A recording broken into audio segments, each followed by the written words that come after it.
तीन व्यक्तींमधील आपापसातील मारामारीनंतर एकाचा मृत्यू।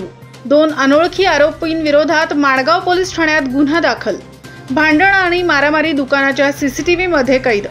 तीन व्यक्तींमधील भांडण आणि मारामारीनंतर एकाचा मृत्यू झाल्याची घटना माणगाव रेल्वे स्थानकानजीक दुकानाच्या शेडमध्ये घडली। गुरुवारी सकाळी अंगावर हत्याराच्या जखमा असलेला मृतदेह दिसून आल्यानंतर सदर घटना समोर आली असून दुकानातील सीसीटीव्हीमध्ये भांडण आणि मारामारी चित्रित झाली आहे।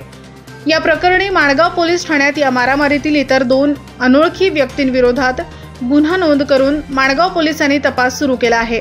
बुधवारी रात्री 9 वाजण्याच्या सुमारास माणगाव रेल्वे स्थानकानजीक दुकानाच्या शेडमध्ये सदर मारामारीची घटना घडली। गंभीर जखमी व्यक्तीला उपचार देण्याऐवजी जखमी अवस्थेत सोडून मृत्यूस कारणीभूत ठरले। त्याचप्रमाणे गुन्ह्यात वापरलेले चाकूसारखे हत्यार, रक्त पुसून पुरावे नष्ट केल्याप्रकरणी दोन अनोळखी व्यक्तींविरोधात हा गुन्हा दाखल करण्यात आला आहे। मृत व्यक्तीच्या हातावर एपी असं गोंदलेलं आहे। कोणाच्याही ओळखीचा असेल त्यांनी माणगाव पोलीस स्टेशनमध्ये संपर्क साधावा।